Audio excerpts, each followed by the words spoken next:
Hi, my name is Karen Fabian and I'm the founder of Bare Bones Yoga, and I'm here to do a quick video for you on some of the anatomy and key actions you can give your students when they're in downward dog. So downward dog, of course, is a super common yoga pose, but yet it's one that presents a lot of challenges to people and for a lot of different reasons. You know, oftentimes I think that when people come into a posture like down dog, they really feel like this is a great pose for lengthening their hamstrings. And so many folks come to yoga feeling like their hamstrings are really tight from different other things they're doing. So there's a lot of cueing and helpful tips you can give people around even just that one aspect of the pose.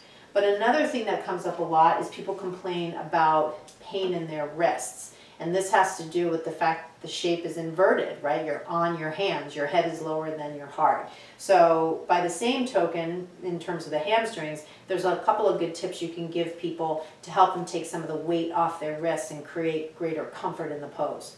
So let's just take a look at the posture itself. So we're coming down to the ground and we're setting it up. And so here, you might notice right out of the gate, the length of the pose can really be customized. So if I bring the feet in a lot, or I take the feet way back, it can really change the nature of my feeling in the posture.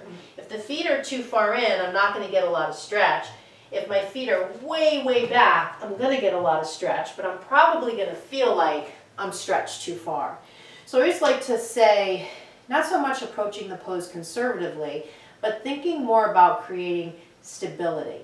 Too much stability, you might not feel stretch. Not enough stability, you might feel too much stretch. So really looking for, it's kind of like turning the volume up and down on your radio. It's kind of looking for the right amount for you, keeping in mind that we don't really want to work a muscle to its fullest range. We want to keep the muscle kind of in a little bit from that furthest place that it could go, just because we're thinking about long-term health, right? When we stretch a muscle super long to its end range, it can create some problems both where the muscle begins, so in the case of the hamstrings on the sitting bones, and where the muscle ends, in this case for the hamstrings on the back of the knee.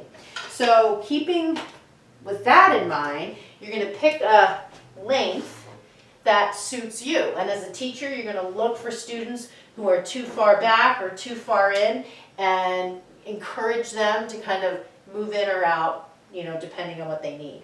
Now the next thing is, in order to not put too much weight on the hands, we have to create this action of pushing off the ground rather than sinking into it.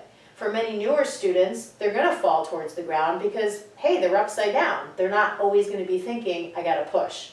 But you're going to cue them as a teacher to push, and that's going to trigger the action.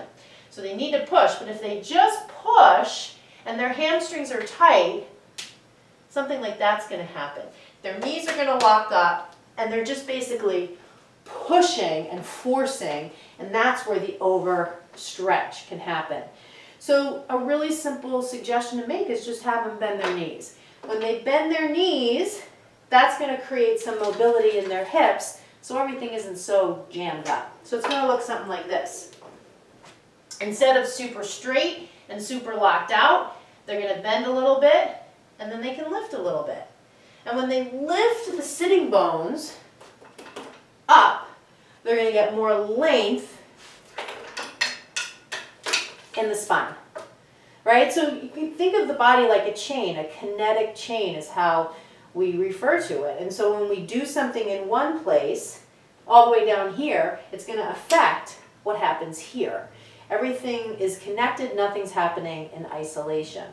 So again, little bend in the knees, a little push off the arms, that will help get the length and some of the weight out of the wrists.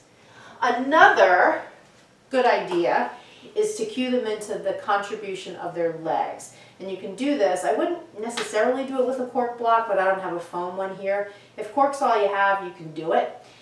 Put the block between their thighs and get them active in their legs. This will also, as they squeeze the block and bend the knees a little bit, they can lift the hips and start to draw more of the weight back. This will also help them as they create the coordination to hop forward, right? Because some of that buoyancy to hop comes from engaging the legs, the core, the pelvic floor, just kind of pulling all that up and in, and that gives you the ability to hop forward. So again, just to kind of give you some of those kind of cues together in a wrap up, we're pushing off the floor. At the same time, we're bending the knees a little bit, lifting the hips up. We're using the contraction of the legs and the contraction of the core muscles to lift some of the weight out of the hands, and also using that lower body power to help us hop forward. And so those things together can take some of the weight off of the wrists and make it a little more comfortable to be in that posture. So if you do like anatomy, I want to share with you that I have a 200-page anatomy manual, which you can get on my website for $65. It goes through muscles, bones, joints. It goes through the postures and the muscles and the postures, talks about applying anatomy to teaching, gives you bonus sections on assisting and things to do when you graduate from your teacher training, red flags to look for, building anatomical sequences. It's really a soup to nuts guide. I created it myself because I couldn't find one manual to teach teachers anatomy from. I always had to lug a whole bunch of books, a book about anatomy, a book about poses, a book about applying them. So I decided to just create my own. So this comes from, my 15 years of experience as a teacher, and I really would love to share this with you. If you have any questions about purchasing it, you can always send me an email. You can see it right on my website, barebonesyoga.com. So I want to thank you so much for watching, and if you have any questions, just send me an email. I'd love to hear from you. Thanks again for watching, and namaste.